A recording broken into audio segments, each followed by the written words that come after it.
Hey guys, my name is Nadja Nabbe and I am a student in the MFA program at UE. Today I'll be reading a series of untitled flash fiction pieces that I have put together and I really hope that you enjoy it. Untitled 1. She was a cloud descended, element of air becoming earth, moving between the grass blades, the ferns and the flowers, the white dress lilting at her knees, body turning into paws raised and rising like the peaks atop the mountain. She moved soft, her feet slow dragging, each step a kiss, a sacred prayer, searching through the foliage till she found the stream, till her body found its place at the water's edge, amongst the dirt, pebbles, and crumbs, nail skin and loose hair becoming blissful in a total blemishing. Untitled 2. The fabric so tight that it looks almost painted on her body is meant to be a flag of freedom, liberation from confinements, work, family, eat, sleep, endless cycles leading to nothingness, her own humanity wasted as the days roll on and time blurs over sunset after sunset. Tonight she awakens after a long dream, restless and insatiable for something more. She searches long, eventually finding it at the bottom of the night, where bodies come alive on a strobe-lit floor and meld, one into the other. Sweat pulsing and rhythms throbbing on skins, and she, no longer sure of who she is, lost in the music and movement, head back and spinning, dizzied, under the fog of cigarettes and the smell of liquor on the breath of the room. Untitled 3. The world spun, and for a split second, before the blackout came on him entirely, he could finally hear a hush falling on the voices. Caston closed his eyes and listened into the silence, numbing and sweet.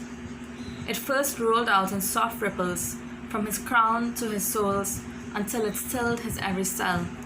The nausea was still there somewhat, and the need to keel over and cry endlessly.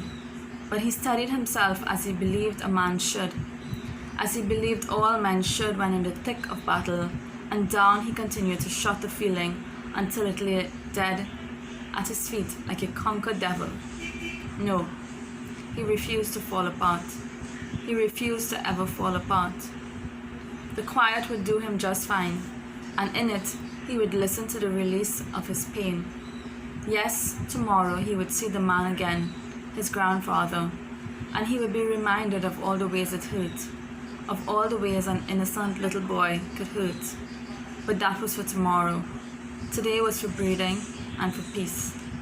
He closed his eyes and fell back as the bottle slipped from his hand, soaking the mattress.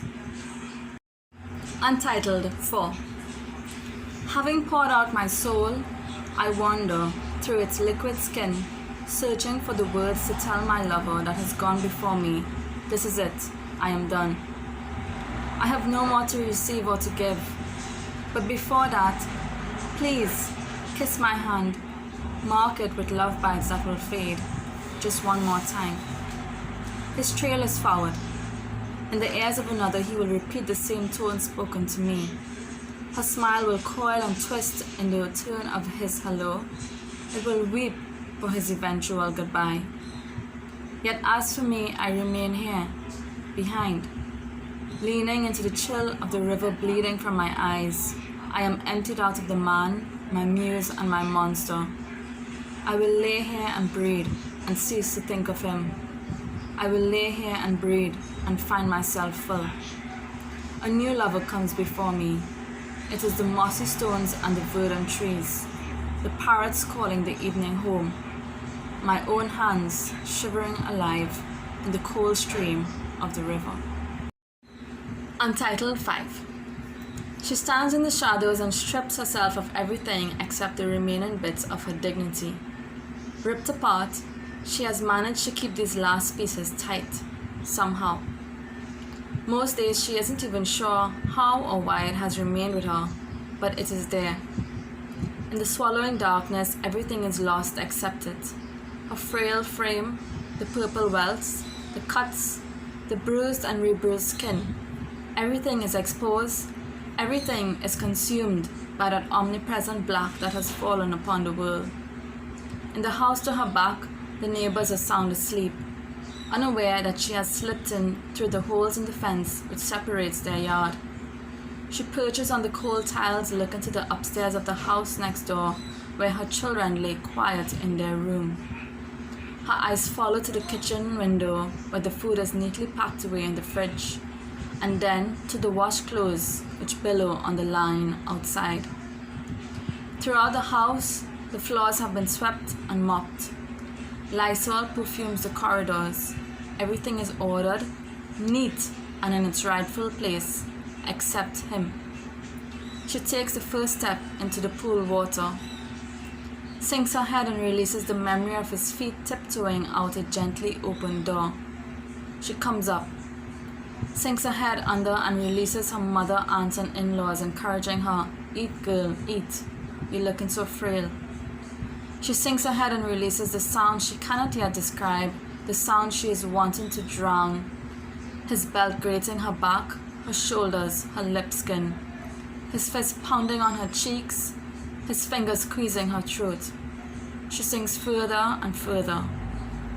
When she comes up, she takes a deep breath and she stares at the sky, noticing, for the first time that evening, the flickering glow of the stars. So that's it, and I really hope you enjoy the rest of Campus Literature Week. Ciao!